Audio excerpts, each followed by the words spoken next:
మోసము నెరిగిన దేవునికి మహిమ కలుగునుగాక. ప్రియ స్నేహితులందరికీ దివ్య వాక్యోదయం. ఈనాటి పాఠ్యభాగము ఆదికాండము 3:4. అందుకు సర్పము, మీరు చావనే చావరు అని ఆ స్త్రీతో అనగా.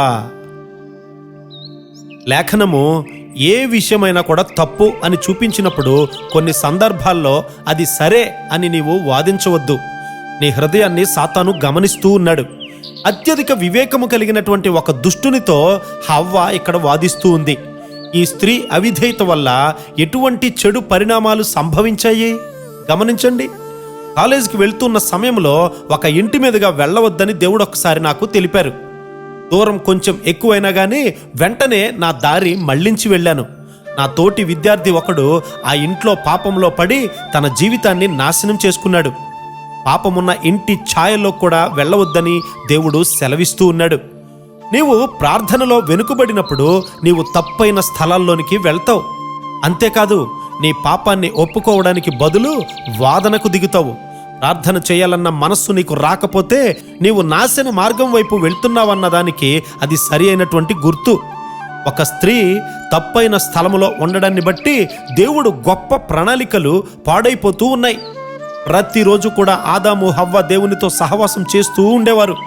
వారు సాయంకాలం వరకు కనిపెట్టి దేవుణ్ణి అడగవలసి ఉంది. కానీ తొందరపాటు అనేది సాతాను పద్ధతి. ఏ పని చేయడానికైనా ముందు ఆయన కొరకు కనిపెట్టమని దేవుడు నాకు నేర్పించారు. ఎప్పుడైతే అలా చేశానో నా జీవితంలో ఓటమి లేదు. ఆదాము హవ్వలు దేవుని ఆదరణకరమైనటువంటి సన్నిధిని, అందమైన తోటను పోగొట్టేసుకున్నారు కదా. మోసపరిచే ఆత్మలున్నాయి, జాగ్రత్త.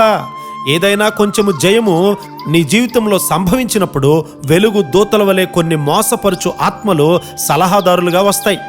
వాటి వెనుక నిన్ను నాశనం చేసే చీకటి ఆత్మలు కూడా వస్తాయి.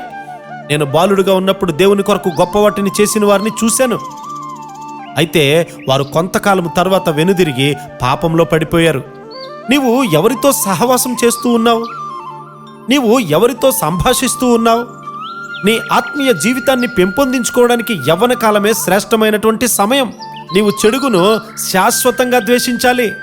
ప్రార్థన చేయడంలో ఎప్పుడు కూడా అలసిపోవద్దు. నీ ప్రార్థనా బలము రానయ్యున్నటువంటి దినాల్లో అనేక ఆత్మలకు సహాయకరముగా ఉండునుగాక. ఆమేన్.